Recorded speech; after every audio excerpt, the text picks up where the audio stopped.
What's going on, everyone? Scott here. Welcome back to the channel. So Survivor, Season 47, Episode 10. We're here for the recap. So let's really just get right into it. Last week, Sol went home, but it was a really messy vote. It was a good plan by Genevieve, but things kind of got messy right before Tribal and at Tribal Council. So really, what's the fallout with Sam and Rachel, since Rachel told Sam about the plan, and she's like, don't blow up my game, and he went and turned around and tried to come up with a different plan to not make Sol go home. And then how do Teeny and Genevieve revive their relationship, since they were close and Genevieve didn't involve Teeny on the vote because her and Sol were so close. So how does that all play out? We're going to get into it. But first, if you could, just hit that like and subscribe button down there. More Survivor content on the channel, a bunch of other stuff on the channel too. So make sure to subscribe so you don't miss a video. So back at camp after Tribal Council, Genevieve apologizes to Teeny that she was left out of the vote. Teeny says, no, like, I'm sorry you came so close to accomplishing your goal of making me look stupid. Teeny, obviously, rightfully so, upset here. Andy is the one that told Teeny that Genevieve cooked up this plan from scratch and came up with all of this.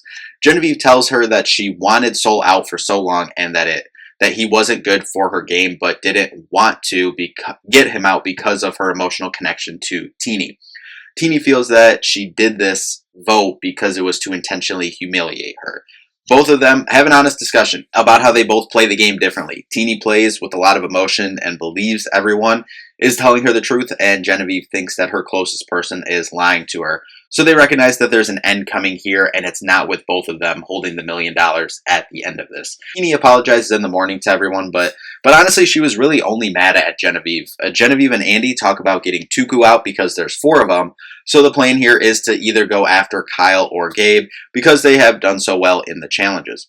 Sam tells Andy Genevieve scares him, which she literally just said, I gotta be careful because the tallest blade of grass gets cut, and I grew a lot last night with that Sol vote, cooking that up. Andy playing the field well and is in so many different conversations. We'll see if he can play it out right and make the right moves for himself to get to the end and build up enough of a resume to have a shot here at the end. And I think he could if he's in a lot of these conversations, and if he plays it right, then he gives himself a shot at the end. Jumping into the reward challenge, going with 3 teams of 3. The yellow team, Genevieve, Sue, and Teeny. Red is going to be Andy, Caroline, and Gabe. And blue, Kyle, Rachel, Sam. Fairly simple. You squirm hitting the ball with your head or shoulder through the sand, and you have to roll. Then once you get to the end with all 3 balls, then you have to roll all 3 balls into little hole place on the table. Trip to the sanctuary on the line, where good things happen for lunch and some cookies and cream cake. Blue gets to the second stage first, and they end up winning it all in kind of a blowout fashion. Gabe's team, the red team, did make it close there at the end, got there, but Sam walked up on the last ball, got it on the first roll, so they're going to the sanctuary. At the sanctuary, Kyle brings up going after Gabe. He knows that one of them are going to go after each other because they have both been a challenge threat in this game, and both have quite a resume built up, especially in that portion of the game. Sam says he's flexible, says he doesn't want to just be strung along for votes though. If Gabe wins, they talk about going after Genevieve, which would be Rachel's preferred target right now. Rachel says to Sam, like, you saying the plan last night or spilling the beans on the plan when I asked you not to doesn't help me trust you. Sam says, well, now that if we go after a Tuku vote, like, I want to work to you, like, work with you. You're the only person I'm like indebted to, like loyalty to, and want to work with in this game. But now if we get a Tuku out, there's more room for us to work together.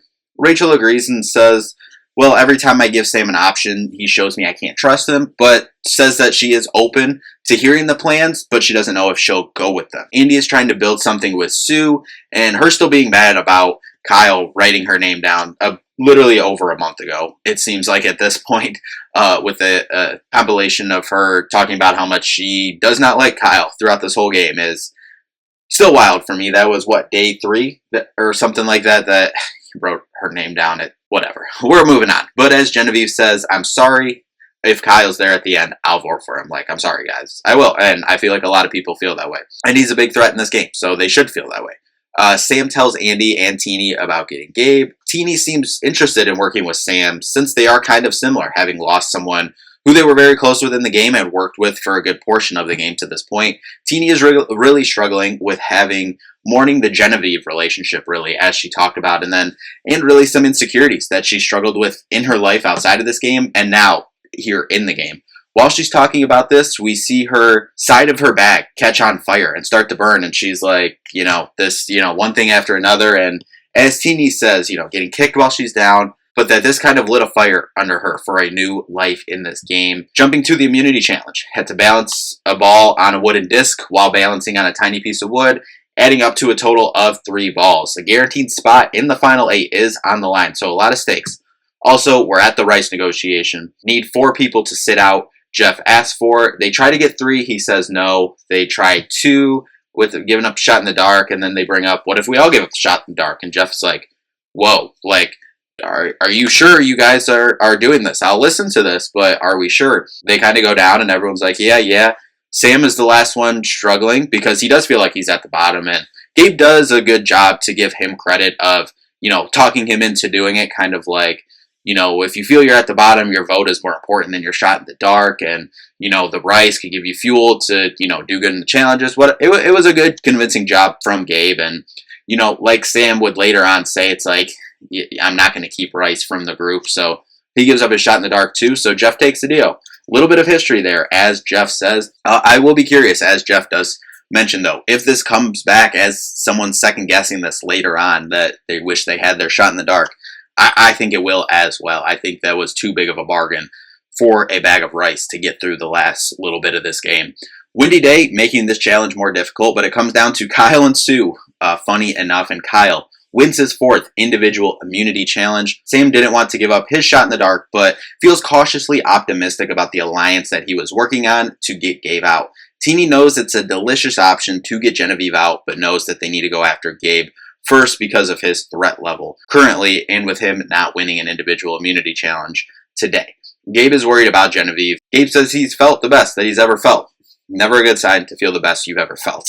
Going into a tribal council, things usually don't go well. There's 4 tukus, you need 5 for a majority. Gabe and Caroline talk about how they talked about this on day 3, of them sitting there at the end, them and Sue being the final 3. However, Caroline is starting to feel that with how the votes have gone, Gabe has played a little bit better voting game from her, as she kind of says and she believes. She tells Andy about her thoughts about possibly going after Gabe. Doesn't know the right move with Sue, though, because she's so close to Gabe and she has a good relationship with Sue herself.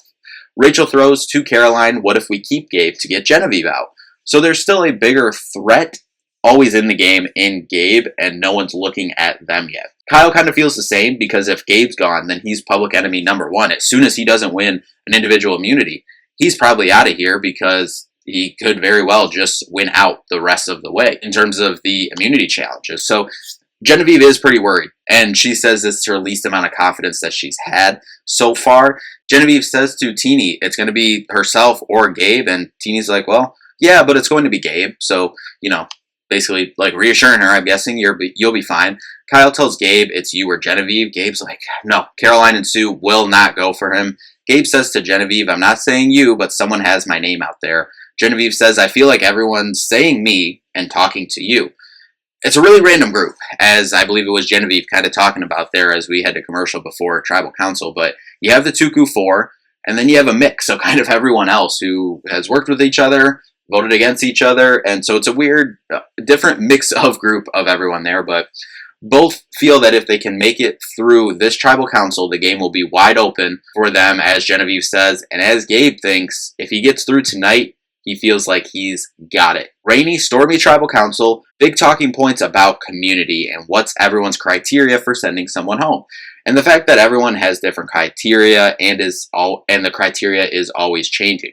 Sierra and Sol were shocked hearing about the shot in the dark negotiation for Rice, as I think everyone was. Rachel has a nice play to the jury, saying I don't think Sierra and Sol would be sitting over there if we were voting out the weakest players. While I believe that is a true statement, Rachel, nice job vocalizing it as a nice play to the jury there, should she make it to the end. Genevieve said that she was missing not having her shot in the dark.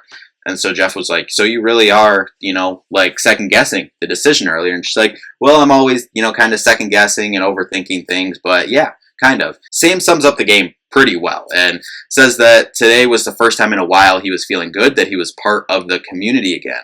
But the last time he felt really good, he immediately felt really, really bad. So that's kind of the game. We go through the votes. Gabe does end up going home. So a big threat out of this game. He tells Caroline that she has a little snake in her as he heads out, and then tells Jeff he'll be back. So we get the preview for next week. Kyle acknowledges that a family man is dangerous to have in the end, and Sam thinks that Rachel has something up her sleeve. So really getting down to this is the final 8 next week. So probably only 2 or 3 episodes here left coming up last couple weeks. So should be an exciting finish. But anyway, that'll do it for this one. Thank you all so much for watching. We'll see you in the next one.